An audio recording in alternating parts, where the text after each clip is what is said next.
Evaldo, Ivanildo e Lucas, eu quero, antes de mais nada, realmente agradecer a vocês por esse momento, né, que vocês se dispuseram. Estávamos ali participando, inclusive, do Bet Educar, né, e nos encontramos para bater um papo também sobre gestão educacional, né? Então, vocês aceitarem o nosso convite, o Evaldo Ruiz, o Ivanildo, ambos são da Ruiz Consultoria, né, Educacional, e a presença também do Lucas. Quero te agradecer, Lucas, por ter aceitado o nosso convite e estar batendo um papo. O Lucas, que é da Unifecaf, um homem que lida ali com a área de relacionamento com o cliente, cuida de várias áreas administrativas também dentro de uma instituição tão grande como é a Unifecaf, né? Muito bom. Obrigado vocês por aceitarem esse convite. Eu sou Henrique Fonseca, né? Para quem, por acaso, nos assista, né, e não me conheça, eu sou Henrique Fonseca, da Voz, sou especialista em adimplência educacional, e esse é um tema também que nós vamos, dentre outros, principalmente a gestão, ter a oportunidade de debater com essa experiência tão grande desses nossos convidados maravilhosos. É isso daí, né, Henrique? Obrigado pelo convite, obrigado aí por estar participando desse momento, um momento tão interessante que é para a gente poder debater um pouquinho, né, sobre educação. E quando se fala de educação, tem muito assunto para a gente poder falar aqui, né? Então, agradeço mesmo, estou muito feliz de estar aqui. Com certeza, em um momento ímpar, né? Além de trocas de ideias, trocas de experiências, conhecer um pouquinho aí da história de cada um, né? Da vivência no mundo da educação e um pouco da transformação aí que cada um pôde participar e contribuir na instituição. Bom, agradecer, né? Acho que é uma partilha, acho que cada vez que a gente engrandece, é uma troca de experiências, aprendizado, a gente sai realmente diferente a cada vez que a gente troca ideia e fala sobre educação, né? É transformação, tem todo um legado, é um papel de cada um dentro desse ecossistema aí para a gente também se ajudar. Então, acho que aqui é uma contribuição da gente trocar uma partilha, incomodar talvez, para a gente colocar temas que possam ser de reflexão para o pessoal que está assistindo aí. Só que dores que a gente tentou resolver ou não resolveu, né, para a gente conversar aí e falar um pouco sobre gestão educacional. Bem legal. Obrigado pelo convite aí daí. Opa, maravilha. Você sabe que, conversando aí com diversos gestores de instituições de ensino, você tem as mais diversas origens, né? Você tem aquela escola que começou ali familiar, que cresceu, e aí virou uma empresa bem maior. A Unifecaf é um dos exemplos disso. Uhum. E aí você passa por todo um processo de profissionalização que muitas vezes é um desafio, inclusive, romper com processos que antes eram tratados ali, né, digamos assim, na cozinha da casa e que você precisa evoluir com a profissionalização. Sim. De outro lado, vocês dois que vieram de uma experiência aí muito grande também na educação católica, por exemplo, confessional católica, né, a gente sabe que a própria sociedade muitas vezes acha que a instituição confessional católica tem que socorrer todas as dores e dificuldades do aluno e muitas vezes comprometem até a área financeira da instituição por conta desses vínculos emocionais que muitas vezes são criados. Então, na hora de você querer profissionalizar um processo, né, a gente percebe que é difícil por conta da cultura, por conta daquilo que se instaurou, por exemplo, desde a formação da instituição de ensino, né? Essas duas vertentes que você começou e outras que pode se pensar, elas têm muitas similaridades, né? Então, esse amadorismo, em algum momento, do familiar, a gente tem na consultoria algumas escolas que são familiares e a gente estava encontrando justamente no BET a dificuldade. Foi muito bom, legal o treinamento, o desenvolvimento de líderes, a questão do processo sucessório, de delegar. Então, fica muito centralizado no gestor principal, no pai, que aí passou para a filha, ou não dá a dedicação, né, que geralmente acontece isso. Eu acho que o que você participa na Logan é um case do sucesso, de fato, né? Uhum. De olhar futuro. Mas, em maioria dos casos que você provoca, houve um descaso no olhar da governança, né, da compliance com relação a esse tema, né? Então, o sucessório, em alguns momentos, é muito delicado de se tocar, mas isso precisa ser colocado na mesa, questão da formação, para a gente sair do amadorismo e ir para o profissionalismo da gestão. E aí, aqui a gente fala muito mais com relação ao back-office, né, da educação.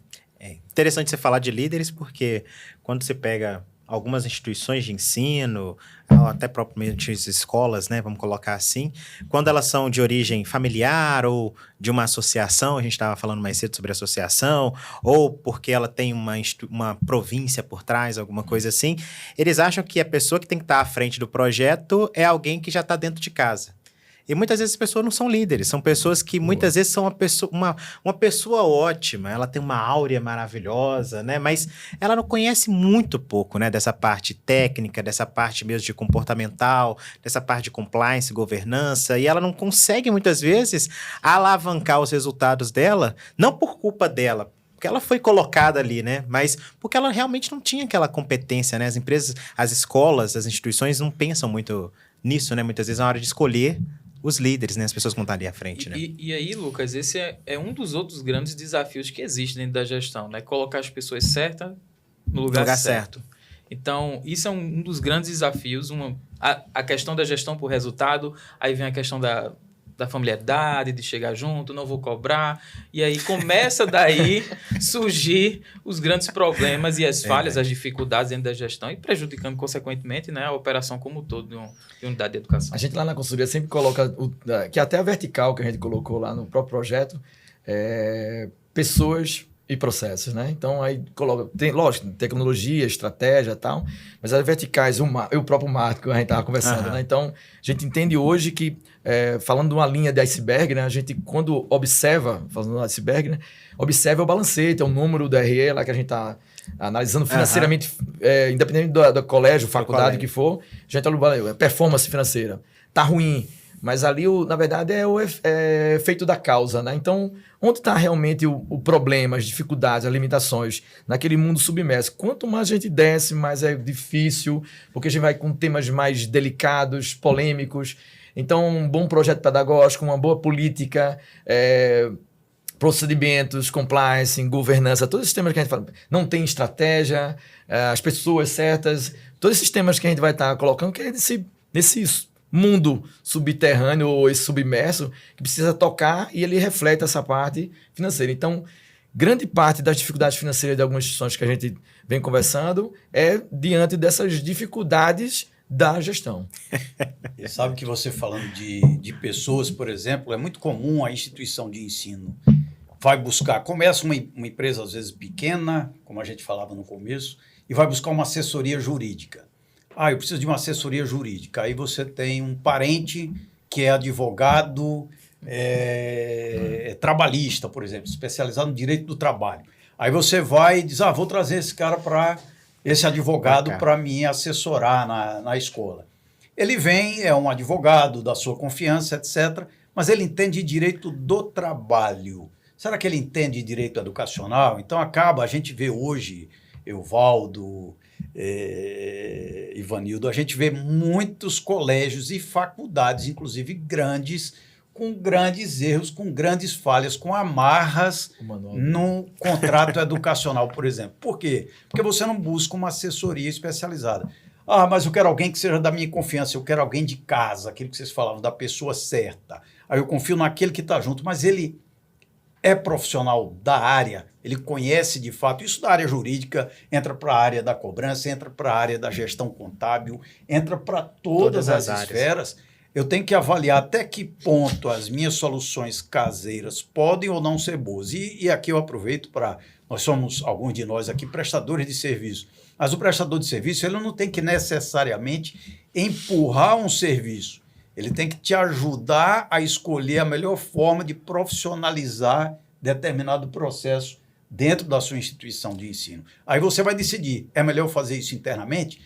Até que ponto vale a pena eu investir num produto interno ou buscar uma parceria? E só para te passar a palavra, que eu sei que você está se coçando aí para falar. Eu estou com um case aqui, você falou, eu assim, de um cara...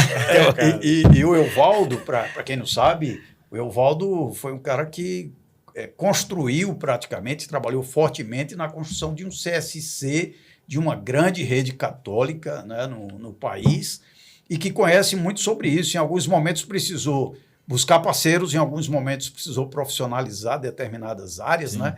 E aí eu queria que você falasse um pouquinho sobre isso. Mas eu me lembrei de outro, quando você falou do manual, e essa leitura, né? Da mesma forma como o Lucas, ele a posição que o Lucas está hoje era a minha dentro interno, na verdade, assim, eu vou selecionar os melhores parceiros que tenham credibilidade e façam um bom trabalho. Então, e não amadorismo, como eu sempre falando, e trato. Você me fala, me lembrar um manual de procedimento que a gente começou a fazer isso na vertical de compliance.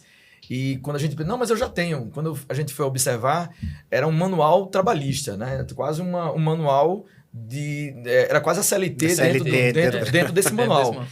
Eu folhei ele todinho. Isso aqui não é... Isso aqui é a CLT, né?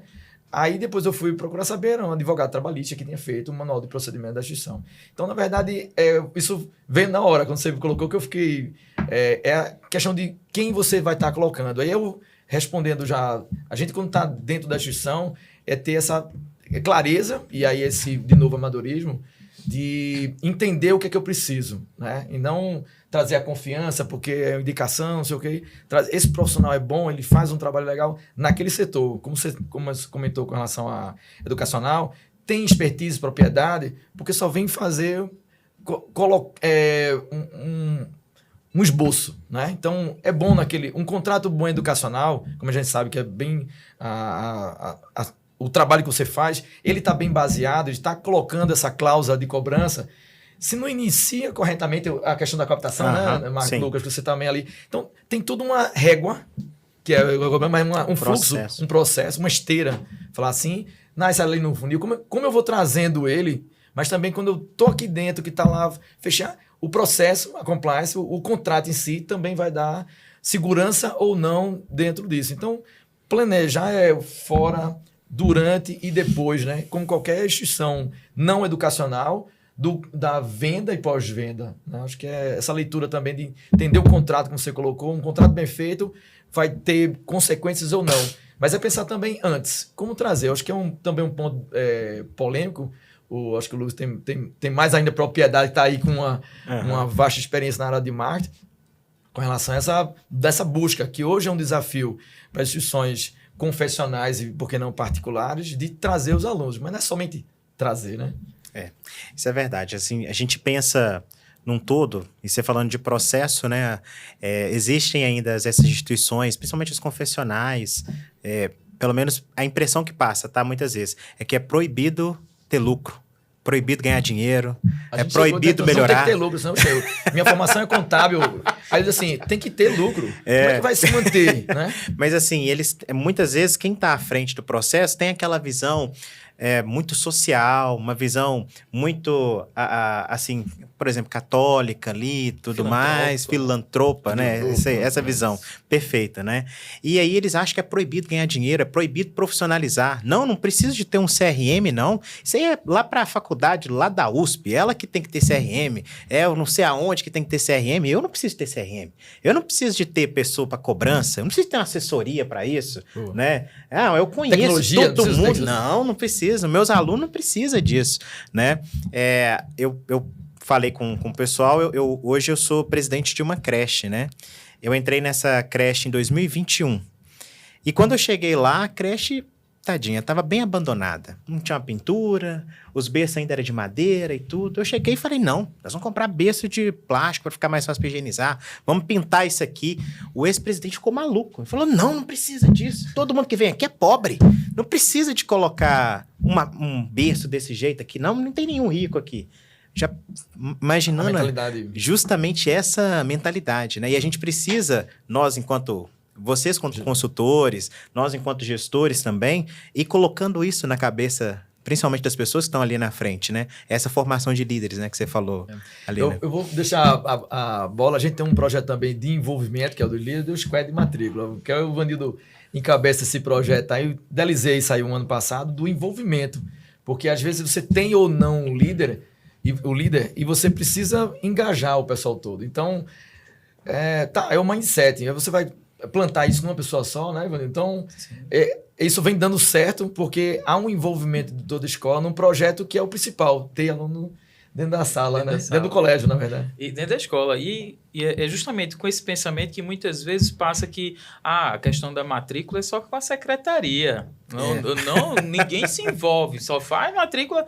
Não, pelo contrário. Então, com a proposta da consultoria, né, o Valdo, aí a gente nessa construção eu trouxe, implantando com a proposta de ter um squad, né, um pensamento ágil, onde a gente tem aí um grupo multidisciplinar, né, várias pessoas envolvidas num projeto, numa proposta de desenvolvimento de uma ação, ou seja, a matrícula, né? Sim. E aí você tem a visão, consegue ter uma visão de várias pessoas envolvidas na escola, e eu tenho uma escola toda olhando para a matrícula. Não é responsabilidade de Que A, legal. nem de B, nem de C. Então, a gente consegue ter um sucesso e efetividade na hora de construir, né? Então, há um engajamento de todos.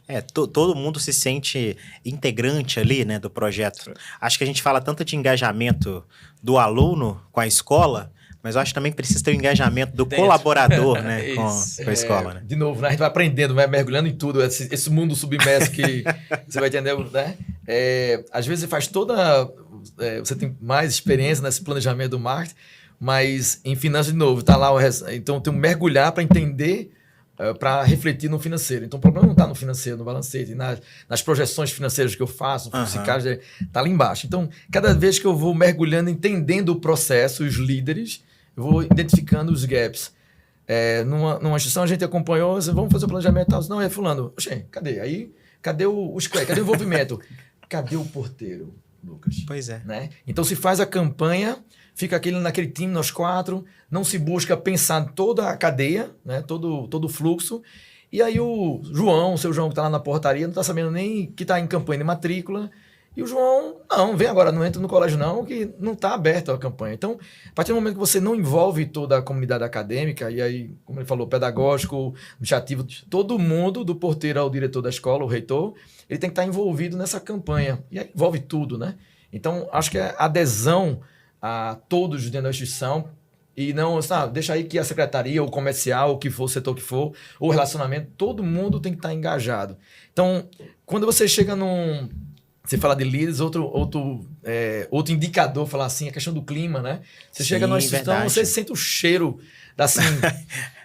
Cara, aqui não vai comer.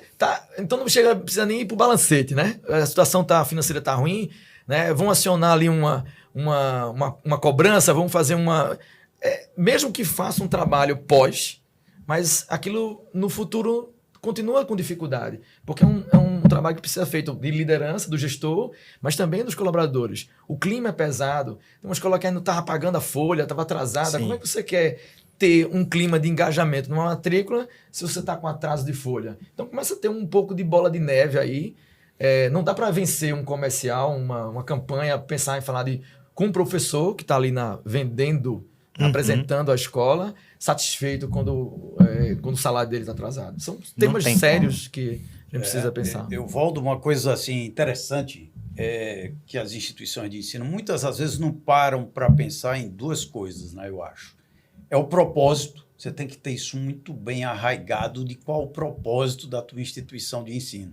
Porque se isso não tiver só na cabeça do diretor, mas não tiver na cabeça de todos que estão envolvidos, quer sejam colaboradores internos, quer sejam parceiros, né? E o foco na atividade fim. Você vai num evento desses aí, você vai no Bet Educar, você não consegue contar, né, se você for fazer isso fisicamente, quantos prestadores de serviço nas mais diversas áreas você encontra. Áreas até que a gente nem sabia que precisava. Nem sabia que precisava. E aí, na cabeça, eu fico me colocando, às vezes, no lugar de um diretor, no lugar de um gestor como você, que recebe um assédio tremendo de oferta de produtos e serviços, mas é gigantesco, né? Tanto que conseguir falar com um diretor de um colégio, de uma faculdade, é um parto. Por quê? Porque ele está sendo assediado o tempo inteiro. As mídias hoje permitem... Vou dar sua pergunta para ele já. Como escolher, viu? E aí, essa é a pergunta. Assim, a gente fica... Como eu vou escolher? Assim, quais sorteios. são os principais critérios, né, para escolher boa. um prestador de serviço, né, dentro da educação, que é um setor tão sensível, onde existe ali, não é diferente, por exemplo, Eu vendo um relógio, eu vou cobrar o relógio, só quero receber o dinheiro do relógio. Cobrar, por exemplo, de um pai de aluno ou de um aluno é diferente, porque eu tenho que fidelizar, eu tenho que ter foco na jornada do aluno na instituição de ensino, por exemplo. E aí a pergunta é para você mesmo. Assim, é uma pergunta difícil, na mas verdade, que critérios assim, mais relevantes você acha que tem que ser levado em consideração na hora de pensar, por exemplo, em terceirizar determinado serviço? E aqui não me refiro a cobrança, não, a tudo mais. né? Antes de responder essa pergunta, não deixa eu esquecer não, tá, gente? Mas você falou de uma coisa que eu achei muito interessante, a questão do propósito, né? Eu acho que a identidade da empresa ali, né, a cultura da empresa tem que estar muito enraizada em todo o colaborador, né? A gente falou isso Puxando, aqui, o que você acha aqui na costureira? É o que a empresa, né? Então, pois exatamente, né? A gente puxa um pouquinho aqui para a Unifecaf, né? Puxando um pouquinho, fazer o mexão agora, claro, né?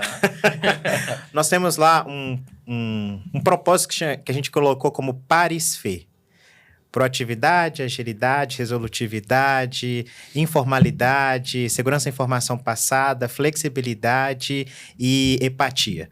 São os 7 pilares para que você faça um bom atendimento, para você dê uma boa aula, para que você entenda a situação do aluno, tudo. Então, todas as coisas que a gente faz hoje dentro da Unifecaf é baseado nesse Paris-Fê. E eu fiquei animado agora e feliz de eu ter lembrado de cabeça todos eles. Não pulou. O pessoal ia pegar o vídeo assim, será que ele sabe? Já achou que tem alguma coisa escrita ali assim. Não tem não. Então, assim, Marcel, gravei, tá? Então, assim, mas isso é muito importante. Claro. Mas quando se fala de prestador de serviço, acho que o primeiro passo que uma instituição de ensino precisa é ela realmente aceitar que ela tem um problema. Acho que esse é o primeiro ponto. Eu tenho um problema com a inadimplência. Eu tenho um problema com a formação de professores, eu tenho um problema com o banco de questões, eu tenho um problema com a portaria, com a limpeza, por exemplo, né? Ela aceitou que ela tem esse problema e que ela não consegue que às vezes gerir. Nem sabe, né? Pois não foi nem perguntar. Exatamente. Nem se preparou para perguntar. Exatamente. E ela não consegue gerir esse problema, eu acho que é hora dela começar a avaliar as empresas e terceirizar isso, né? E na hora de terceirizar, e aí digo tudo, né? Desde a limpeza à formação de professores, né? Ela precisa de trazer empresas que estejam dentro ali da mesma cultura. Não adianta eu ter um processo burocrático de cobrança e querer trazer uma empresa que seja jovial, que seja liderada aí por menino de 18, 19, 20 anos, que vai fazer uma cobrança totalmente diferente do que eu fazia. Né? Até eles não vão conseguir ter sucesso. Da mesma forma que nós, Unifecaf, por exemplo, a gente precisa de uma empresa, por exemplo, para terceirizar a cobrança, né? A gente vai passar para vocês. Precisa de uma empresa que seja despojada, que seja uma comunicação informal, que seja ágil, que consiga entender a situação. Eu acho que o primeiro passo, assim, né? Eu acho que vocês vão concordar, a gente tem que ter uma empresa, a gente tem que entender que a gente tem esse problema, assumir isso verdadeiramente, e o segundo passo, ter uma empresa que seja alinhada com esse Vou pegar o gancho aí, porque até prestigiar, né, valorizar o trabalho ali da Voz, que na época, quando a gente estava nesse grande grupo, foi justamente essa flexibilidade, essa agilidade, esse atendimento que o Henrique, na época, aí, não sei quantos anos atrás, atendeu, né? Então, eu como na área contábil, financeira, eu estava de frente a esse projeto, a dificuldade financeira, então precisava ter algumas premissas, né? Uhum. E uma delas que já ficava no mercado muito, a questão do recurso que passava para terceiro, que entregava quando e tal. E aí a gente estava com seleção de fornecedores, você sabe bem disso. Henrique, você está aí numa candidatura, né? Yes. Então, para isso, eu como controller, na época, coloquei algumas etapas de segurança financeira. Era um risco que eu estava colocando, era uma mudança de cultura na época, Lucas, porque esse alinhamento... Mas eu sabia, desde as primeiras conversas, que havia um alinhamento, uma adequação, uma resiliência. Isso é muito bom, né? Então, isso, completando aí, até pela proximidade aqui, o conhecedor Luiz, ele disse, você ganhou pela sua adequação, você foi trazendo um pouco do que a gente precisava de ter segurança, trazer o carisma, o atendimento...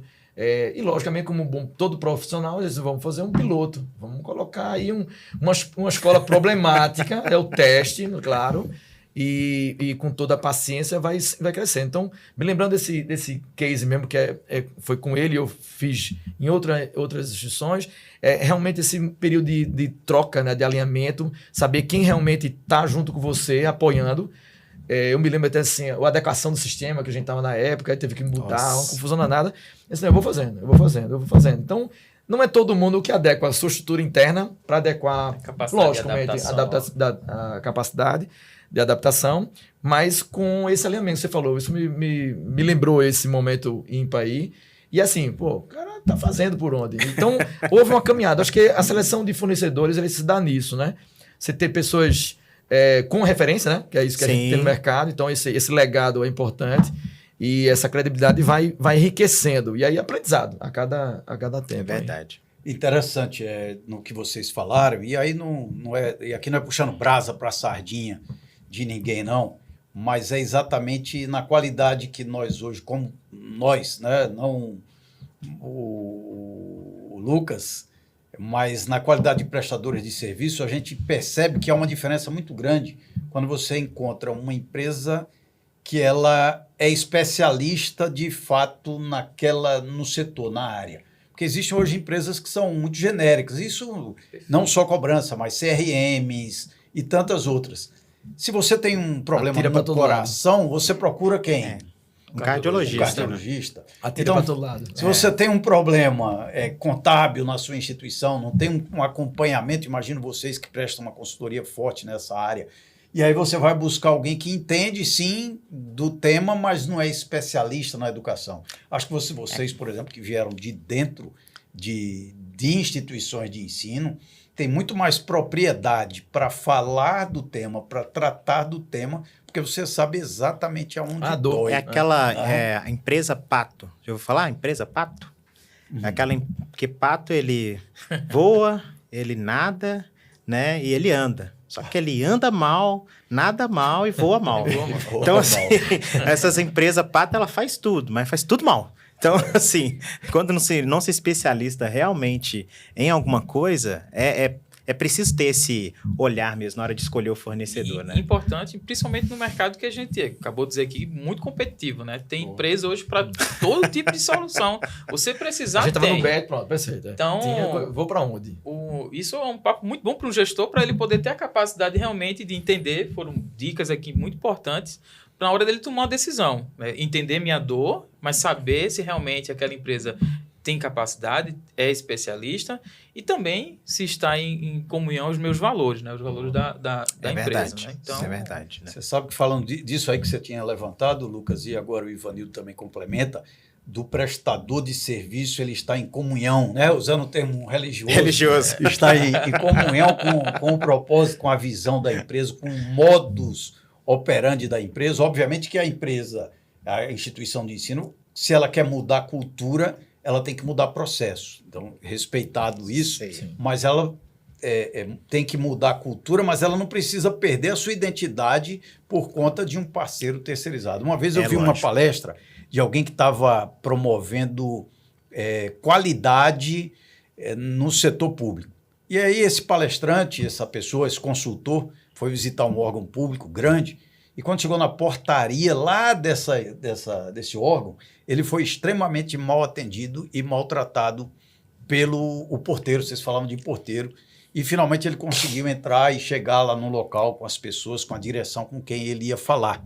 E ao chegar lá, né, na direção, o diretor falou assim, não, ele disse, eu fui muito maltratado lá fora. Eu disse, não, mas ele é terceirizado. É terceirizado para o órgão, é terceirizado para a sua instituição de ensino. Para o cliente, não interessa se ele é terceirizado, se ele é colaborador da sua empresa. Tem que estar todo mundo na mesma sintonia. Ou seja, você tem que ter comunicação compatível com a tua instituição de ensino, valores que se entrelacem também, porque se você não tem valores semelhantes, né, a gente... a determinada rede lá que falava muito de firmeza e afeto. Vem muito ao encontro do que nós acreditamos também. É tratar com firmeza, com profissionalismo, mas respeitando as pessoas, respeitando os processos. Então, ter essa comunicação comum, ter essa afinidade de valores, ter treinamento também. É terceirizado, mas vem cá, senta aqui. O caminho é por aqui. Nós temos que falar a mesma linguagem, nós temos que ter o mesmo tipo de de conteúdo, né? Acho que Esse alinhamento, acho que a gente está, como vendo, saltando alguns insights desse encontro, desse bate-papo, porque são essas dicas, né? Esses sites. Ou seja, quero fazer uma seleção de fornecedores, aí para não me esquecer também do carrinho, né? Há uma agressividade nas feiras, como se fosse o carrinho, eu falo isso na consultoria, como se o gestor viesse para uma feira com um carrinho de compras e fosse solucionado. Vai passando o carrinho, eu quero isso aqui, isso é bom. Vou fazer, bota isso aqui no carrinho. E eu levo para minha instituição e eu vou ter outra instituição belíssima. O parque de diversões, como a gente conversou aí no intervalo. Né? Então, há um desejo, há uma ingênuo de que o gestor ele vai chegar num determinado evento e vai comprar soluções, comprar. Porque, na verdade, precisa ter todo um trabalho de cultura. Por isso que eu estou trazendo esse tema aqui, porque soluções passageiras, soluções rápidas, elas não funcionam. Tem uma adesão, tem uma aderência. A gente começou falando do encontro sobre particulares, faculdades. Aliás, todos os ambientes, os nichos, fala assim, eles têm esses níveis de maturidade diferentes. Mas a partir do momento que você pensa sendo ingênuo de ir para um evento, comprar produtos e soluções e vai chegar e vai mudar, você não consegue. Porque você tem que mudar justamente a turminha que está lá na base trabalhando. Como? Você foi muito feliz quando disse que o propósito, eu bato muito essa tecla, ele é imexível, que tem ali a missão, o propósito. Eu nasci para. Qual é o nosso objetivo da consultoria? A gente acredita nessa profissionalização da gestão. Esse é o nosso legado, é o que a gente quer trazer. Como profissionais da área de gestão, a gente quer transformar, desmistificar o contabilês, né, o juridiquês. Então, vamos trazer essa claridade para que a gente possa transformar essa turminha dentro das instituições. O que é isso, na verdade? Então, essa missão, esse propósito, ele está lá, intangível. É isso, você nasceu para isso. Porém, as outras vertentes a gente precisa trabalhar. Eu gosto muito de uma figura que traz isso na mente. Não estou ganhando nenhum royalties lá do Salib, né? Mas é o novo Código de Cultura. A gente cita, né? A fonte, né? Então, ele bota uma imagem para mim, venho falando nos painéis, você está lá com a missão, propósito, você tem um cliente, o aluno dentro do foco que fala muito hoje na área de marketing, né, Lucas? Uhum. Então, eu tenho que concentrar. Então, né, o que eu quero? Não, mudou. O aluno está ali, é diferente, eu preciso entender ele. A cada ano, um colégio diferente da faculdade muda. É uma rodada de pessoas diferentes. Até a própria faculdade também tem uma rodada. A rotatividade é maior. São nichos mais. Essa geração vem como agora? Então, e eu tenho um gestor que está ainda no século X, com uma turminha agora nasce com tablet. Então, aí eu falo que a cultura precisa ser modificada. Essa cultura que a gente fala, esse aluno que está ali no centro, que eu preciso entender para prestar o serviço, seja do porteiro ao diretor, mas essa cultura tem que ser mudada. Então, o pessoal troca missão, como você falou, propósito, aquele é imexível, mas a cultura, o hábito, ele precisa ser mudado. E aí vem a principal dificuldade. Porque quando o Salib coloca, ele está lá a cultura do aprendizado e do resultado. A aprendizado a gente está se aperfeiçoando, né? Acompanhando essas tendências. E do resultado, meta, entrega.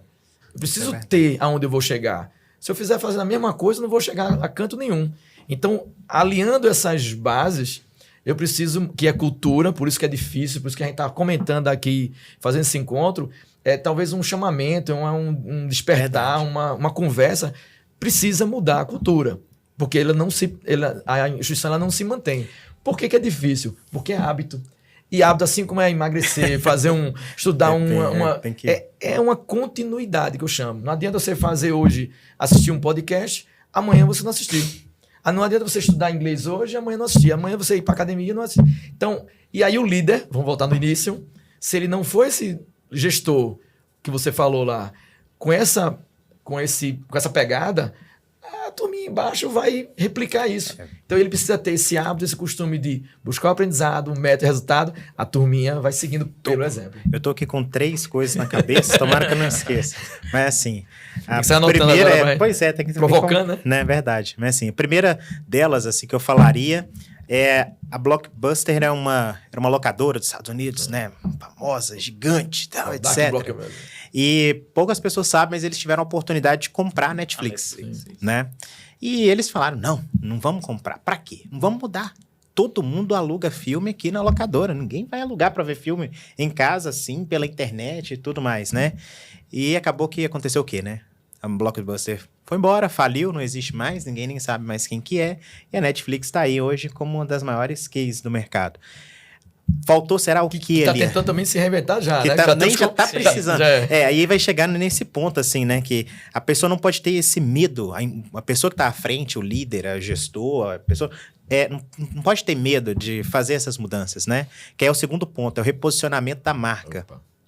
O reposicionamento da marca é uma coisa interessantíssima muitas vezes, desde que feito de uma forma inteligência e pensado, né? Muitas vezes tendo que Chamar procurar o contador ajuda. para fazer não é o profissional, né? Isso aí, muitas vezes tem que procurar ajuda de uma consultoria especializada, de alguém que já passou por isso, de alguém que sabe os desafios que é, não fazer um reposicionamento louco, mudando cor, mudando logo, não, mas tendo essa coragem mesmo de colocar a cara.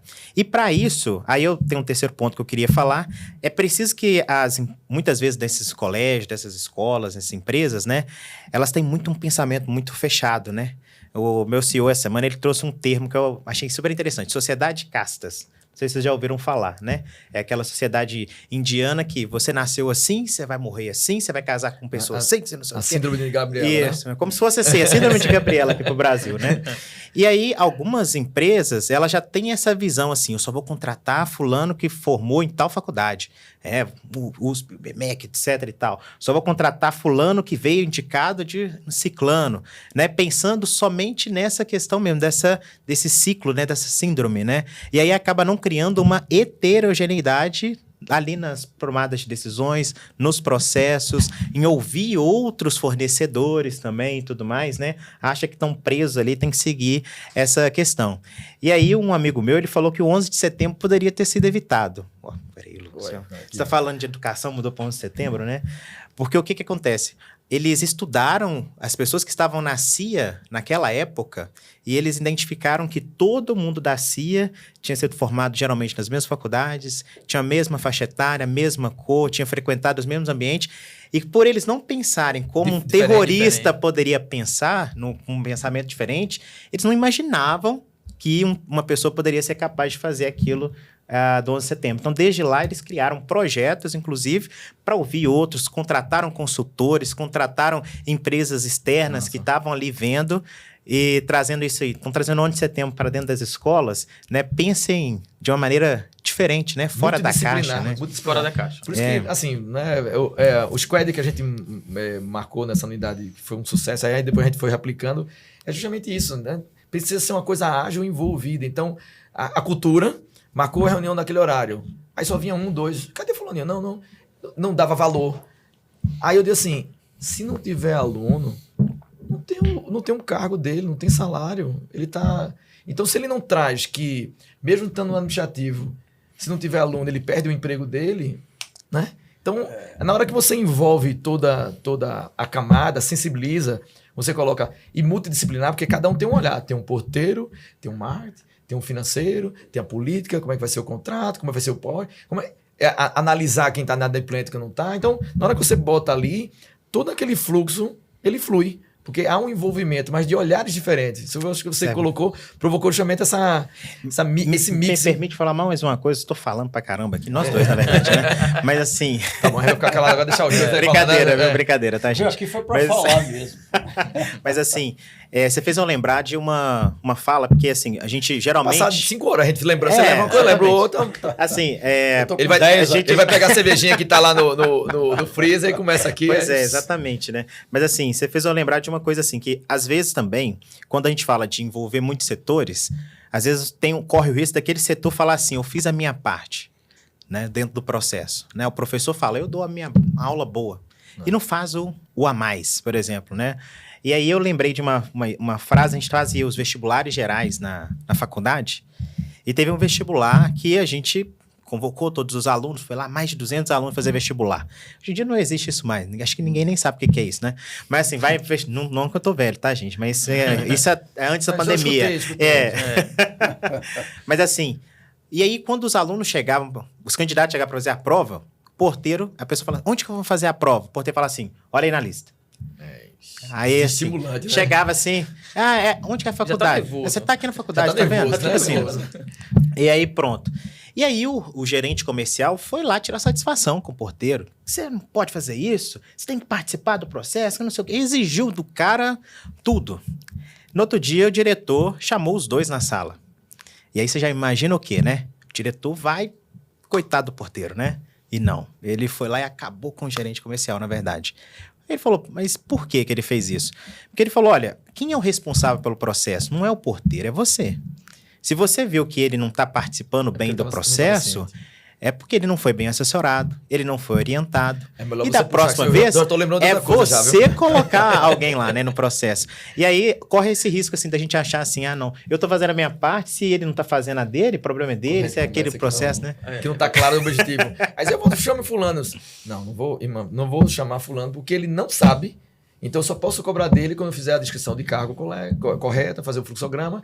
Aí eu disse, Lucas, era para você ter água. Eu não sabia. Pronto, a partir de hoje você vai tirar água e colocar isso. Como é que cobra? Então, quando a gente faz o primeiro contato com a equipe, principalmente os gestores, não há uma sinergia, não há um entendimento de como a banda vai tocar. Então, a partir do momento que assim, eu só posso cobrar do Lucas performance, reunião de resultado, alguma coisinha, se ele sabe que naquele dia, naquele prazo, ele vai entregar os indicadores, vai entregar alguma coisa. Então, eu capacito, eu entrego, treino e aí depois eu cobro. É mais ou menos isso que você... É verdade. Acho que um dos grandes problemas é a quebra de braço, né? Você, quer seja um processo implementado internamente, quer seja com um parceiro, quando você deixa o time em quebra de braço com o parceiro ou com um novo processo, você não chega a lugar nenhum. Você pode voltar com o carrinho lá do Bet Educar cheio de soluções. Ele gostou supermercado.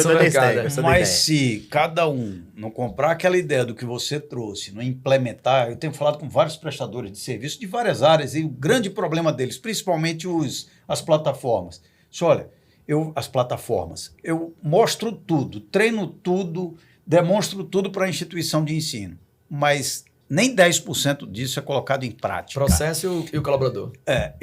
E aí o problema é esse, se você não envolve o time para fazer o processo andar, ou se você contrata um parceiro, mas deixa o corpo teu operacional em briga com o parceiro e não entender que o parceiro vem para ser um braço teu, aí o processo não vai a lugar nenhum. E só para fechar minha fala... Ele já sabe toda vez que... Já sabe, né? Já sabe. Você falava ali da atividade do gerente e do porteiro, né? Aí eu lembro o velho Mário Sérgio Cortella falando sobre excelência, né?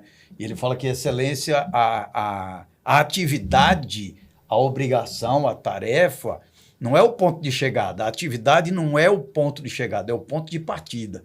Quer dizer, é você ir, trabalhei das 8 às 18 e entreguei minha tarefa, acabou-se. Quer dizer, e ali você acha que fez tudo. Então, treinar a equipe, motivar a equipe para estar envolvida com o teu propósito e para que torne a tarefa o início do processo e não o fim do processo, cumprir a tarefa, senão você não chega de fato a lugar nenhum. E não tem processo que dê jeito se não envolver as pessoas em toda essa mudança que você quer implementar. 20 e poucos anos atrás, aí, que foi justamente quando eu implantei um RP na instituição, na minha ingenuidade, que os erros aceita e coloca aqui para justamente os outros, as próximas reuniões, gerações não errar, né? Então a gente foi justamente, Henrique, colocar, você falou plataforma, da mesma forma o RP, né, hoje. Tem uma instituição nossa, cliente nossa, assim, qual é o software que eu vou trocar? Não tem um software melhor. Cada um tem os seus prós e contras, porque vem a questão que você coloca aí das pessoas e processo. Então, para primeiro você colocar qualquer mudança, né? Você precisa ter um engajamento, como o Ivanildo tinha colocado, e a definição que você quer. Esse é o grande desafio. As instituições não sabem, não está a equipe engajada, a liderança, como o Lucas colocou desde o início. Isso é muito importante. Então, eu vou fazer um processo. Lá vai mexer. Primeiro, você tem que trazer as pessoas. E esse foi o meu erro. Esse foi o principal. Eu levo isso, para mim foi um grande aprendizado. Eu quis tocar o RP, que eu vi a dificuldade, estava tudo separado para um verdadeiro Frankenstein. E aí eu fazia tudo manual, vamos trocar, trocou. Aí investimento, acreditou no projeto. Não tinha internet, vamos botar internet, vamos botar rede. Pá. Então, tem uma junção de um processo de sistema de informação que estava faltando uma variável. E eu tinha esquecido dela. Pessoas. Então, tecnologia, tinha nuvem, tinha tudinho que o dinheiro pode pagar, mas estava faltando a variável pessoas. As pessoas não estavam preparadas para a mudança. Então, hoje, em qualquer fórum, diz assim, eu errei lá 20 anos, hoje eu não erro nada. Vai começar, então o cliente chega assim, eu estou querendo trocar o software. Opa, você sabe o que você quer? Você está o time engajado, ou é só você que quer mudar? Tem uma declaração, porque o financeiro está ruim, eu queria software tal. Peraí, é o que ele quer também?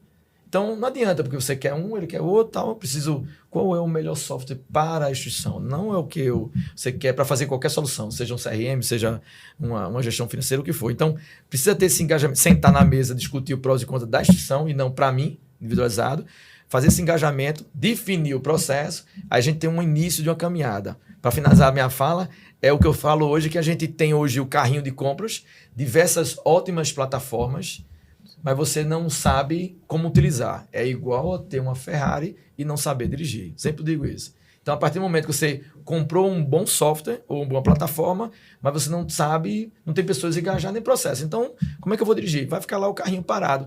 Aí é mais fácil, Lucas. Né? Não é o RP tal, é a plataforma tal que é ruim. Não é. Ela pode ter as dificuldades, limitações quando você compara, né, os tipos de carro, mas na verdade sempre a dificuldade interna na instituição, e ele não está aberto, como você falou, de identificar esses problemas internos. Então E assim, dentro da fala que a gente está colocando, só estou olhando aqui, vendo assim, inovação, mudança, que é um outro grande problema, né? O gestor, até para poder engajar, quando chega o que é novo, há sempre resistência. Mas um bom gestor, um bom líder, ele precisa trabalhar isso. Eu preciso desenvolver, buscar o case que você trouxe da Netflix, fala muito da transformação, da inovação, de ver o que eu não estou vendo. E aqui, em todo momento, a gente está falando de que o aluno mudou. Eu não tenho mais o aluno da década de 80, de 90. O pai também do aluno mudou. O ensino superior está se reinventando muito. Né? A educação básica também. Passamos por um período de pandemia, né? Um período pandêmico. Então, assim, tudo isso tem esses impactos, essas mudanças. E em todo momento aqui na fala a gente estava trazendo isso. E a capacidade também de eu entender melhor agora o meu cliente, saber o que é que o meu aluno quer, o que é que o meu pai quer, para eu poder até ofertar a melhor solução. Para eu poder fazer o melhor. Ele não é consultado, né? É o que fala o aluno no centro. E eu achei interessante, Henrique, desculpa, mas só para falar aqui sobre o que ele falou. Era para trazer o cliente para falar. Oi? Deixar aqui. Quebrar um pouco aí. Não, exatamente, né? Mas assim, quando a gente pensa assim, o aluno mudou, né? O pai do aluno mudou e tudo mais, aí a escola, né? A instituição de ensino, quando ela vai fazer o anúncio para esse público, como ela não entende que ele está buscando outras coisas, ela faz como, né? Aí ela vai fazer a propaganda da sala de aula. Estude com professores. Uma sala de aula com cadeira de braço, né? Sim, aqui o seu filho vai entrar às 7 horas da manhã e sair meio-dia, né? Todas as escolas têm isso, né? Não pega o diferencial realmente que seja competitivo. Mas qual é esse diferencial competitivo se ele não entende? Quem é o aluno, quem é o pai do aluno, o que ele está buscando? Será que ele está buscando o quê? Será que ele está buscando proximidade? Será que está buscando segurança? Será que ele está buscando qualidade do ensino? Será que está buscando uma educação bilíngue, por exemplo? Né? Essas instituições, a gente como está caindo, né, identificando, você faz esse trabalho, né, como expert na área, a chamada inteligência de mercado, né? Quando a gente coloca assim, o que é isso, né? É um mistério. Não, é estudar os concorrentes. Concorrência, sim. É a pessoa que está fazendo a mesma coisa que você. Até essas palavras, numa gestão confessional, ela termina ficando mais difícil da gente estar colocando. Sim. Então, com muita habilidade vamos colocando esses conceitos que é administração pura, que não é de agora. Então, estudar. O meu colega está fazendo aquilo ali para identificar meu potencial, posicionamento na marca que você colocou foi perfeito. E um ponto que a gente tem no cliente é que o meu principal concorrente é a iniciativa pública, ou seja, os colégios que estão também, o próprio Estado também está se aperfeiçoando.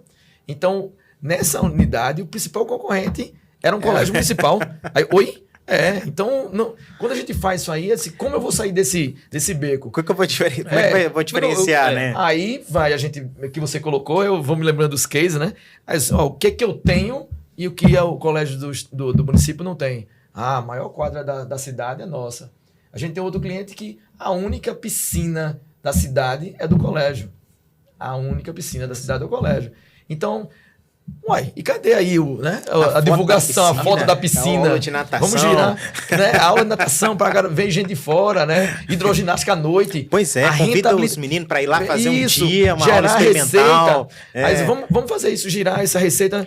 Não, mas por quê? Não sei o quê. É nisso que você tocou, que me lembrou, que a expertise. Ou seja, você tem lá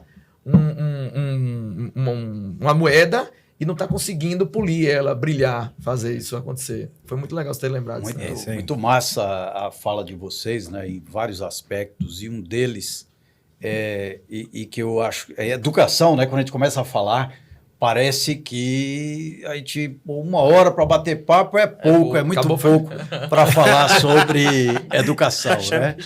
Não, ainda não. É muito pouco. Tá quase. É muito pouco para eu acho que falar, tem- né, sobre educação. Mas o interessante é o seguinte: eu, por exemplo, se fosse deixar uma mensagem aqui, vou deixar aqui uma mensagem para quem pode acompanhar esse bate-papo nosso, né?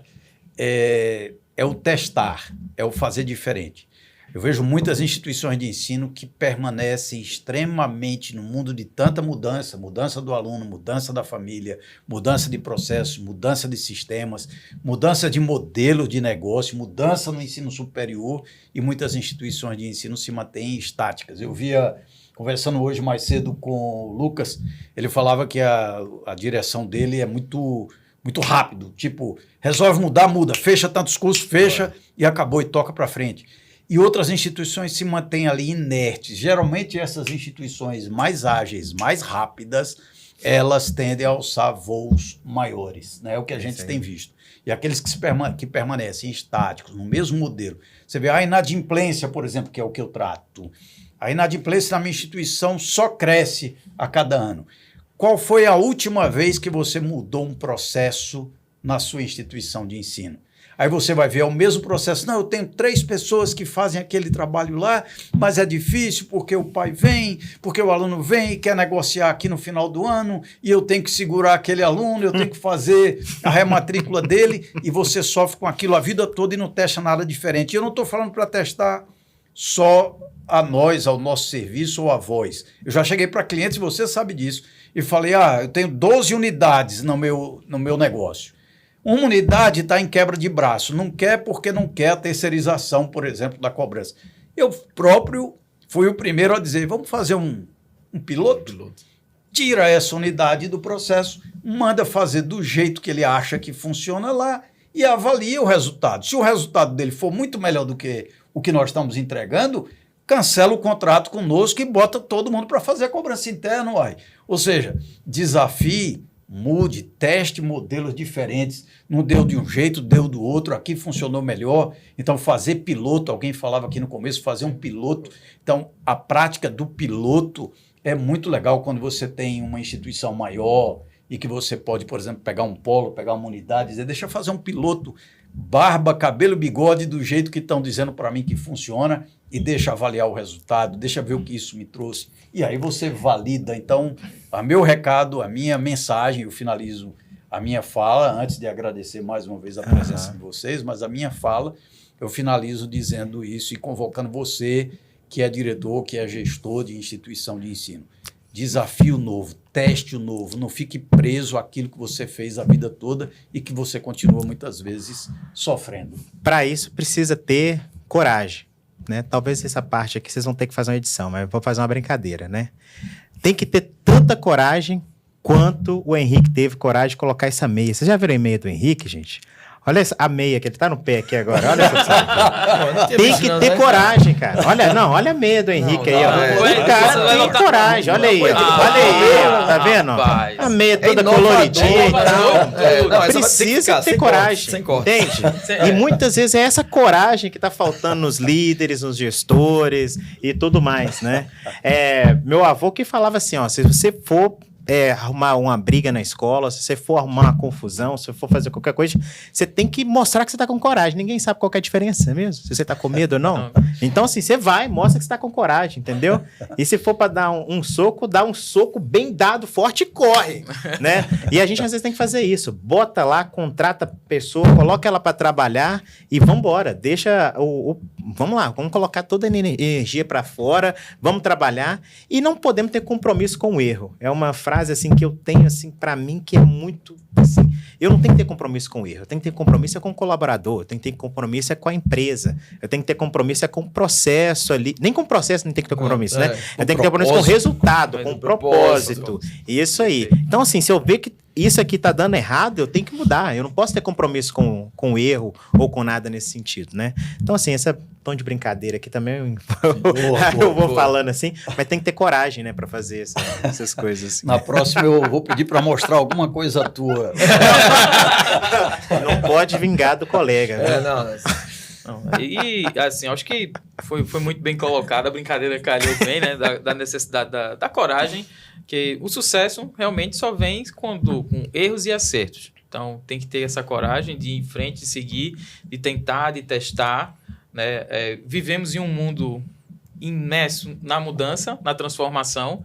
Então, aquele que não tem capacidade de se adaptar, né, não vai realmente ficar para trás. Vai ser engolido pelo que está acontecendo. Então, você colocou um grande desafio para cada um desses gestores, para quem está no universo da educação, é isso, é ter essa coragem de mudar, de seguir em frente, se adaptar e continuar crescendo. E acreditar, como eu acho que cada um de nós aqui, enfim, muita gente que está nos acompanhando também acredita que a educação transforma. Então, que ela possa cada um possa acreditar no seu propósito e seguir em frente.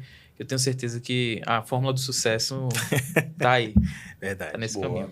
Completando esse momento de entusiasmo, depois da meia de Henrique, você foi felizão. Eu acho que a minha meia tá na paleta já, aqui. Já passou para olhar, né? Na minha tá no tom. Nada de diferente. Não, nada diferente. Só isso aqui, que tá uma vantagem. Eu vou adicionar, né? Que tem que... O último, dá tempo de pensar, né? Aí, bom, eu estou lidando muito com dados, Lucas, ultimamente, né? Então, acho que junta tudo isso aí, eu acho que hoje, para a gente tomar decisão, que é difícil hoje. Então, para tomar a decisão baseada em dados. É o que eu venho hoje levantando a minha bandeira com essa infotoxicação, né? Ou seja, essa quantidade de informação que tem hoje do carrinho ou de informação de e-mail. Como é que se chamou? Infotoxicação. Legal. Eu estou toxicado, né? De tanta informação. Eu não consigo dar conta no e-mail, Então, essa quantidade, esse grande Big Data, né, o que eu estou pesquisando, a minha área, né, eu trouxe um pouco da análise financeira, né, e estou mergulhando nesse mundo de indicadores, utilizando a tecnologia, não é a solução, tecnologia para ajudar nesse filtro, nessa quantidade de informações. Então, eu acho que hoje, como você pediu para a gente fazer trazer aqui essa mensagem, é que também utilize essa gestão de resultado. Ou seja, a partir do momento que você consegue tomar uma decisão baseada em menos achismos e mais dados, você consegue diminuir a margem de erro. Então, tomar uma decisão correta, qual é o correto? Eu não sei. Eu tenho que ter coragem, tem que ter, né? Tudo que foi falar, inovação, tem que ser visionário, vai errar e acertar. Então, se a gente colocar aqui um pouco, e a gente quando chega... Não, eu acho que... por que foi isso aqui? Porque foi feito muita coisa no passado. Não funciona, mudou, todo mundo já falou aqui. E eu acho... Aí vem uma frase do Gustavo Esteves, de um livro que eu estou lendo, que sem dados, você é apenas uma pessoa com opinião. Acho essa frase para mim muito legal. Que legal, hein? Assim, baseado em quê? Não, eu acho. É uma opinião sua. Então, para tomar uma decisão, eu acho que é um legado legal da gente conseguir tirar... Tem um outro livro bem legal que vem na minha mente agora, que é o Poder Libertador da Decisão. Está dizendo que se você utiliza dados também, você diminui o estresse, porque você está tomando... Você tem essa mesa todinha para tomar decisão. Você vai tirando, isso aqui não funciona. Então, a margem de erro, né, o difícil, é só isso aqui. A probabilidade de você errar é bem menor.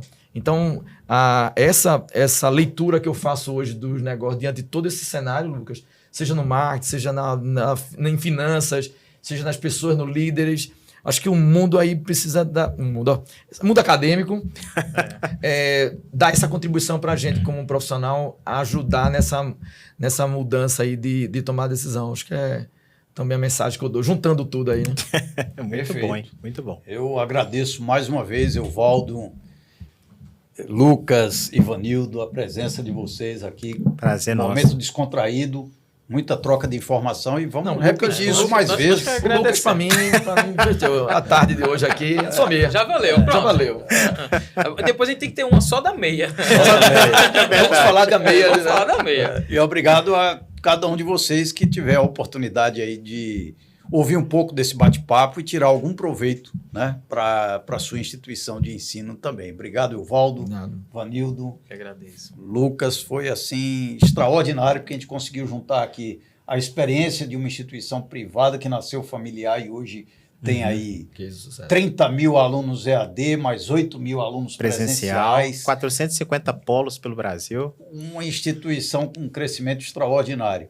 Uma experiência aí no ambiente católico e na área de assessoria, né, de consultoria educacional, que vocês fazem um trabalho belíssimo no ensino não só católico, também a Ruiz, na consultoria e também na área privada. E estamos aqui, eu tenho certeza, todos com um único propósito, a jornada do aluno, né? Garantir que o aluno Transformação. tenha a sua jornada e que esteja junto com vocês, né, nas instituições de ensino. Obrigado. É isso aí. Obrigado. Muito obrigado. Obrigado.